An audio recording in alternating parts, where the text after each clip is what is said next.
Bismillahirrahmanirrahim. Assalamualaikum warahmatullahi wabarakatuh.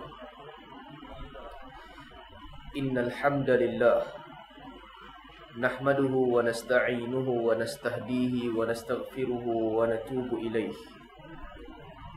Wa na'udzu billahi min shururi anfusina wa min sayyiati a'malina. Man yahdihillahu fala mudilla lahu wa man yudlil fala hadiya lahu.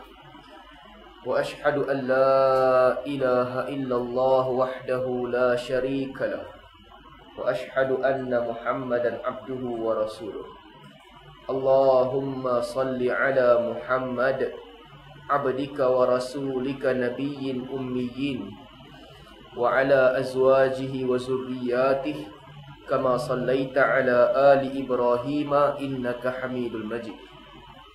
Wa barik ala Muhammad abdika wa rasulika nabiyyin ummiyin wa ala azwajihi wa zurriyyatihi kama barakta ala ali Ibrahim innaka Hamidul Majid. Amma ba'd. InsyaAllah kita sambung hadis yang ke-14 dalam Jami'ul Ulumi wal Hikam. An Ibn Mas'ud radhiyallahu anhu qala qala Rasulullah sallallahu alaihi wasallam la yahillu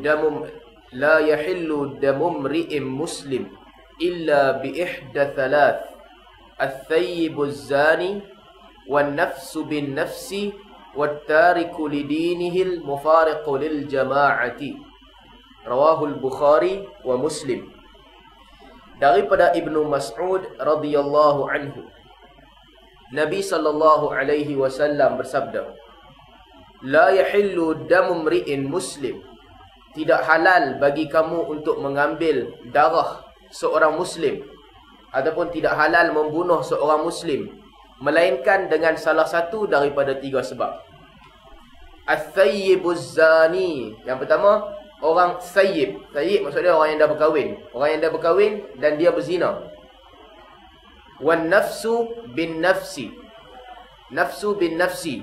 Jiwa dengan jiwa. Maksudnya orang yang telah membunuh jiwa orang lain. Wattariku lidinihi al-mufariqu lil jama'ah. Orang yang meninggalkan agamanya. Mufariq, keluar daripada jamaah. Jadi hadis riwayat Bukhari dan Muslim ini menunjukkan bahawa seseorang Islam tak boleh dibunuh dalam apa sahaja keadaan, melainkan salah satu di antara tiga keadaan ini. Yang pertama, orang yang as-sayyib az-zani, orang yang pernah berkahwin kemudian dia berzina. Perkataan sayyib digunakan untuk janda. Dalam bahasa Arab digunakan untuk orang yang dah berkahwin. Lelaki dan perempuan sama. Jadi bagi orang yang dah berkahwin dan dia berzina, dia boleh dibunuh. Yang pertama. Yang kedua, orang yang buat kesalahan bunuh orang lain. Kedua-dua kesalahan dia masih Islam. Berkahwin dan lepas itu berzina, dia Islam. Bunuh orang lain, dia masih Islam. Walaupun dalam hadis lain Nabi sebut, qitaluhu fisq. Siapa yang membunuh orang Muslim ataupun qatluhu fisq. Qatluhu kufur. Siapa yang bunuh orang Muslim, dia kafir. Sabbul Muslim fisq. Maki orang Islam, fasik. Tetapi kafir di situ tidak bererti keluar daripada agama. Jadi kedua-dua ni dia masih Islam. Dan yang ketiga, wattariku lidinihi, orang yang meninggalkan agama, dia juga boleh dibunuh. Hadis Bukhari dan Muslim. Dalam hadis lain, dalam riwayat Nasa'i, hadis diriwayatkan oleh Imam Nasa'i, Nabi cerita macam mana cara nak bunuh. Dalam hadis tu Nabi sebut, rajulun zana ba'da ihsanihi fa'alaihi rajam. Nabi kata, kalau seorang lelaki yang dia berzina selepas ihsan. Ihsan dalam bahasa Arab maksud dia dinding. Dinding yang pelihara dia. Lepas dia dah kahwin, dia berzina. Fa'alaihi rajam. Dia mesti direjam. Aw qatala amdan fa'alaihi al-qawd. Bagi orang yang bunuh secara sengaja. Amdan fa'alaihi al-qawd. Dia boleh dibunuh dengan cara pancung. Qud. Aw irtadda ba'da islamihi fa'alaihi qatl. Dan orang yang murtad selepas Islam, dalam hadis Nasa'i Nabi sebut qatl, dan tak disebut cara. Walaupun amalannya dia sama juga, dipancung juga, tapi tak disebut cara. Cuma dalam hadis tu Nabi cerita ada perbezaan. Untuk orang yang berzina, hukuman dia adalah rejam. Bagi orang yang bunuh orang lain, hukuman dia bunuh. Tuan-tuan, kenapa perbezaan ni berlaku? Di sudut zahir, hukum rejam ni hukum yang lebih menyakitkan daripada pancung. Lebih menyakitkan. Hukum rejam mengambil masa yang lama untuk orang mati.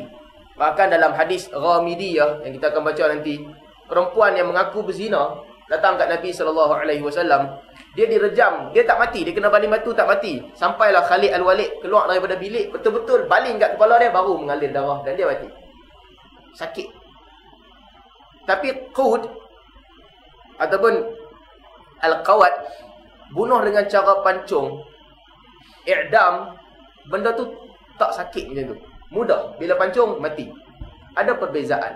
Wallahu a'lam. Seolah-olah hadis ni menunjukkan bahawa bagi orang yang dia dah berkahwin, dia berzina, yang tu satu benda yang besar.